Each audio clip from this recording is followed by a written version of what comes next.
2024년 12월 12일 데일리 리포트 시작하겠습니다. 자, 오늘은 조금 통쾌하고 명쾌한 날인 것 같습니다. 윤석열 대통령이 또 계엄령 선포에 대해서 또 입장문을 발표를 또 이래 하고 또 그걸 들으니 매우 후련하고 또 그동안에 그 윤석열이 이 국가를 위해서 이렇게 준비를 하고 그 애국심을 발휘했다는 것 자체가 참으로 박수를 던져드립니다.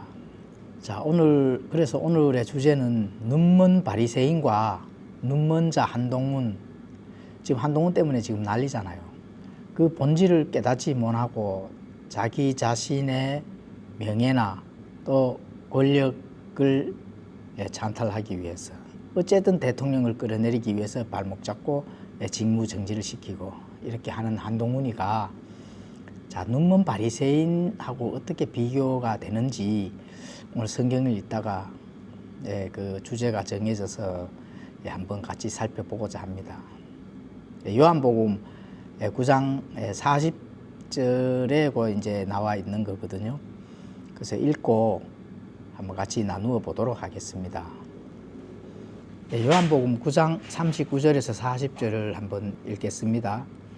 예수님께서 이르시되 내가 심판하기 위해 이 세상에 왔으니 이것은 보지 못하는 자들은 보게 하고 보는 자들은 눈멀게 하려 함이라 하시매 그분과 함께 있던 바리새인들 중에 어떤 자들이 이 말씀들을 듣고 그분께 이르되 우리도 눈 멀었느냐 하니 예수님께서 그들에게 이르시되 너희가 눈 멀었다면 너희에게 죄가 없었을 것이나 지금 너희가 우리는 본다 하고 말하므로 너희 죄가 남아 있느니라 하시니라. 자, 이 앞뒤 배경은 태어날 때부터 눈먼 사람이 있습니다. 태어날 때부터 눈먼 사람을 예수님께서 태어날 때부터 눈먼 사람을 고쳐주는 그 배경입니다. 자, 예수님께서 태어날 때부터 눈먼 자를 선택을 해서 고쳐주시는 이유가 있습니다. 그 이유는 바로 예수님이 하나님이 보내신 하나님의 아들이라 하는 것을 유대인들과 또 이 바리새인들에게 증거하기 위해서 태어날 때부터 눈먼 자를 고쳐주셨는 거죠. 태어날 때부터 눈먼 자라 하면은 아예 처음부터 눈이 멀은 자잖아요. 예수님께서 그 눈먼 자를 고쳐주신 그것을 바리새인들이 보고 굉장히 놀라는 겁니다. 놀라면서 고침받은 이 눈먼 자는 결국 어떻게 됐습니까? 회당에서 출교를 당했는 거죠. 그 이스라엘 그 회당에서 출교를 당하는 것은 엄청나게 두려운 일입니다. 공동체에서 이렇게 쫓겨나는 것은 그 공동체에서 영원히 함께 하지 못하는 그런 일을 굉장히 이스라엘 민족들, 유대인들은 두려움의 일인 거죠. 그래서 쫓겨났다는 이 태어날 때부터 눈먼 자가 회당에서 출교를 당했다는 소식을 듣고 예수님께서 그 눈먼 자, 고쳐준 눈먼 자를 부릅니다. 그래서 눈먼 자는 당연히 믿음의 고백을 합니다. 예수님이 하나님의 아들임을 믿는다. 이렇게 고백을 하니 예수님께서 그 눈먼 자를 고쳐주시는 그런 장면이 나옵니다. 그런 부분들을 오늘 살펴볼 수 있도록 하겠습니다. 예수님께서 이르시되 내가 심판하기 위해 이 세상에 왔으니 예수님께서 초림에 예수님은 심판주로 오셨습니까? 죄인을 위해서 왔습니까? 의인을 위해서 왔습니까? 죄인을 위해서 왔는 거거든요. 그래서 요한복음 3장 17절은 하나님께서 자신의 아들을 세상에 보내신 것은 세상을 정죄하려 하심이 아니요 그를 통해 세상을 구원하려 하심이다. 내가 심판하기 위해 이 세상에 구원하려 하심이라. 이렇게 이제 말씀하신 것과 내가 심판하기 위해 이 세상에 왔다. 이게 이제 충돌을 일으키잖아요. 왜 충돌을 일으킬까요? 그런데 우리가 살펴보면은 그 본질을 우리가 보게 되면은 이 말씀이 심판하러 오셨다 하는 이 말씀 하시는 것과 요한복음 3장 17절에 세상을 정죄하려 하심이 아니요. 이렇게 세상을 구원하러 왔다 하는 이 말이 상반되는 말이 아니라는 겁니다. 그럼 자, 그건 무슨 말일까요?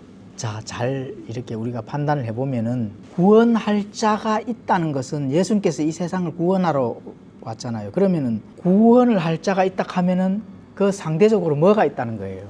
심판자가 있기 때문에 구원하러 온 거거든.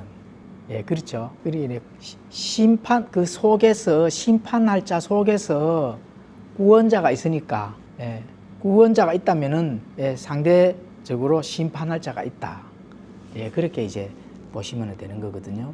그래서 예수님께서 내가 심판하기 위해 이 세상에 왔다 이렇게 이제 말씀하는 거죠. 그 심판하러 왔다 하는 거는 또 구원할 자도 있다는 그거잖아요. 그래서 상대성이다 이렇게 이제 보시면 되는 겁니다. 자, 예수님께서 왜 태어날 때부터 눈 먼 자를 대상으로 고치시려는 것을 하셨는가? 자, 이거는 율법의 배경대로 죄와 관련이 있다는 겁니다. 이 눈먼 자를 고쳐줌으로 해서 바로 하나님의 아들의 권위를 드러내셨다는 겁니다. 하나님의 아들의 권위를. 그래서 물론 눈먼 자가 눈을 뜬 거는 굉장히 그 눈먼 자로 봐가지고는 굉장히 축복이죠. 근데 예수님은 그 눈먼 자를 통해서 하나님의 아들이심이라 하는 그 권위를 드러냈다는 겁니다. 왜냐하면 죄와 관련이 있기 때문에. 이스라엘 민족들은 율법의 그 배경대로 이제 그 태어날 때부터 그 눈먼 자라든지 또 문둥병자라든지 이런 거는 꼭 죄와 결부를 시키거든요. 그래서 이제 그것을 고칠 수밖에 없는 그 기적을 일으켰다 하는 거는 뭡니까? 바로 하나님의 아들이심을 또 하나님의 아들의 권위로 그 권위를 행사를 했다. 이렇게 이제 권위를 드러냈다는 겁니다. 자, 그럼 우리가 이걸 이렇게 의문을 제시를 해 볼 수가 있는 거거든요. 왜 예수님께서 민감한 사안인 태어날 때부터 눈먼 자를 고치고 하나님 아들의 권위를 드러냈는가입니다. 왜 하나님의 아들의 권위를 드러냈을까요? 예, 심판할 자가 있기 때문에 그런 거거든요. 그 결국 위선자들과 독사의 자식들, 바리새인들, 종교 지도자들이 율법에 의나 자신들의 전통으로 하늘 모르고 높아진 교만을 심판하기 위해서 이렇게 하나님께서 하나님의 아들의 권위를 드러냈다는 거예요. 그럼 왜 이 권위를 드러내야만 이걸 심판할 수 있는 것이거든요.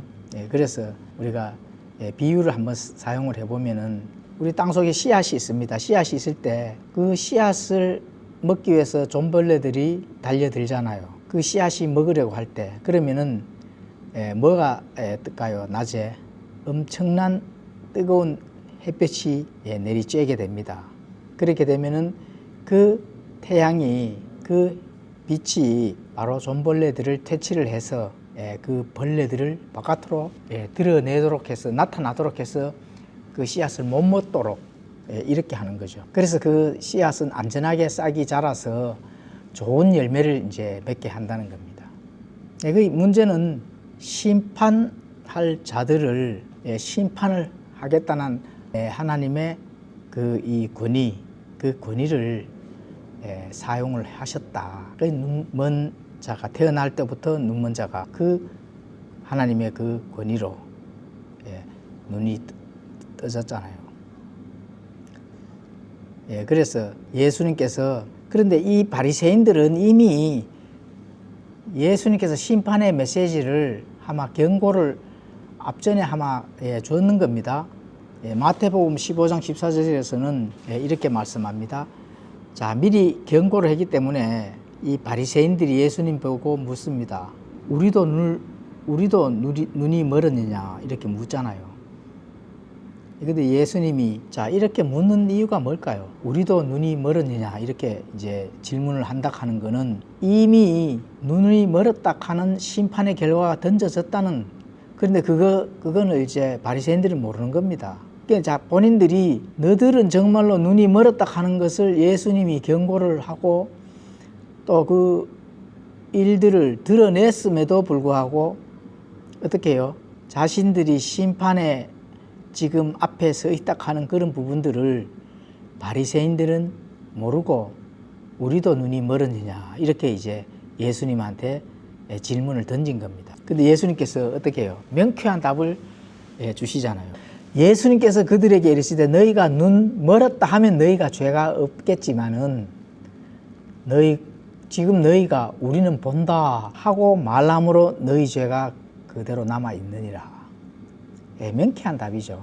그러니까 바리새인들이 본질을 깨닫지 못하고 여전히 본인들은 눈이 멀어져 심판의 그 앞에 서 있는데도 불구하고 자신들은 그냥 현재 보고 있다 이카니까 심판의 그 죄가 그대로 남아 있는 겁니다.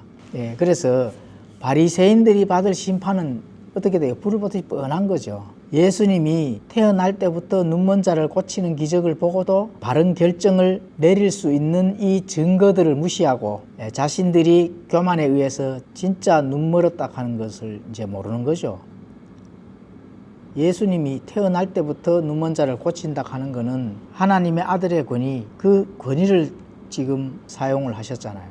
그런 부분들을, 그런 기적들을 보고도 바리새인들은 옳고 그름에 대한 그런 부분들, 그 본질을 깨닫지 못하고 알지 못하고 그 증거를 어떻게 한다고요?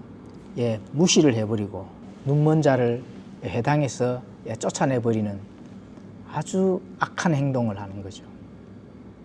눈먼 자가 회당에서 쫓겨나는 이유는 예수님이 그 눈을 뜨게 해줬기 때문에, 예수님이 죄를 용서를 해주시고 또 눈먼 자도 고쳐주셨다 하는 것은 그 하나님의 그 권위에 바리새인들이 그 증거를 무시하고 하나님의 권위에 도전한다, 이렇게 볼 수가 있는 거거든요.